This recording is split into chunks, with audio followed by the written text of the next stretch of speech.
जाजपुर जिला कइयाकोला पंचायत इच्छापुर ग्राम रे 3 दिन धरी चलीथिला श्री जगन्नाथ मंदिर प्रतिष्ठा कार्यक्रम। ग्रामवासी मानकर दीर्घ दिनर परिकल्पना पूर्ण होईछि। हजार हजार भक्तंक समागम रे चलीथिला आनंद बजार प्रसाद सेवन। सेଠାରେ प्रतिदिन यज्ञ और नाम संकीर्तन सहित भजन कार्यक्रम चलीथिला। चलित एप्रिल 18 तारिख ठारू 21 तारिख पर्यंत इच्छापुर ग्रामटी श्रीक्षेत्र परी लागुथिला। ग्रामटी तुलसी तुलसी परी बासुथिला। एहाकू ग्रामवासी एक उत्सव बोली भाबिथिले।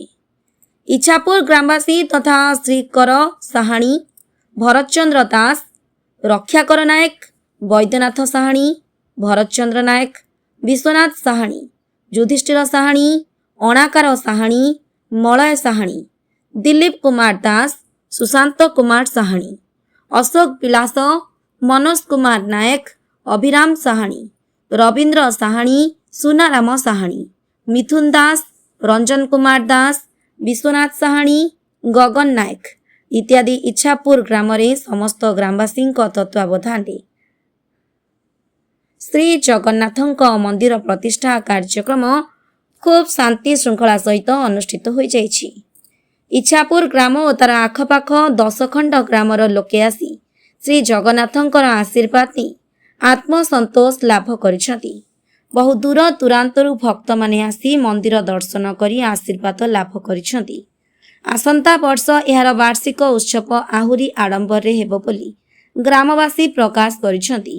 मंगलपुरु काशीनाथ दास को रिपोर्ट, प्रतिकार न्यूज। उद्देश्य थिला जाहे बरं दीर्घ दिन बीती जाऊ बीती गले मध्य सेमानंकर मन इच्छा पूर्ण होईछि। जाहो चतुर्धा मूर्तिंकर आशीर्वाद तांको ऊपर अछि। पूजार रीतिनीति चतुर्धा मूर्तिंकर पूजा नीति विषय कहिले तो बहुत अछि। आमे किंचन मात्र आमे तांकर पूजा प्रतिष्ठा बा कोन करिवो ठाकुर को सब समर्थन कर दे आउ किछु कहबार नाही।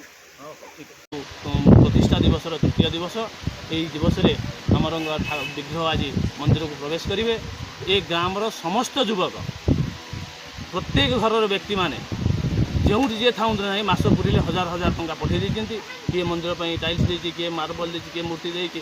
ये युवकर बहु अवदान अच्छी एवं तांकर अवदान ये अतुलनीय। समस्त अवदान रही निश्चित समस्त अवदान अच्छी अंचलवासी अवदान 5,000 वर्ष पूर्व जगन्नाथ पूजा करते तत्कालीन महंत मैंने ये मठ परिचालना कर ठाकुर पूजा करते।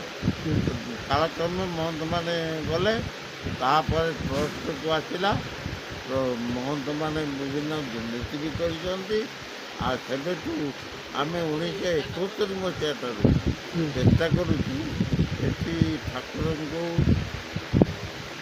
मंदिर गोटे करी सिंहासन बसई पूजा नहीं नहीं ग्रामवासी तो बहुत दबाव रे बात मुझे रुहे ना मु भुवनेश्वर रुहे केवल मंदिर पर मुझे 6 वर्ष है 6 वर्ष समय मंदिर सेवार जाए। मंदिर अनुष्ठान आगामी लक्ष्य कौन आप? आगामी लक्ष्य जे ये गोटे श्रीक्षेत्र हो। अच्छा कहीं ये अंचल आमतिका मंदिर है जदि हवाक थी करेंगे कि भावी इच्छापुरे आज्ञा आम प्रथम आमर गोटे अभ्यास आम कला प्रेमी, अनुष्ठान प्रेमी, समाज प्रेमी सबु बड़े उंकी मारे आमर ये जो जगन्नाथ कथा आम गाँव में मुख्य अनुष्ठान सी बहुत अवहेला थे अभाव थे कथा सबुदिन भावूँ जहाँ समस्त सहयोग समस्तर दान आज ताहा परिपूर्ण होईछि। आमर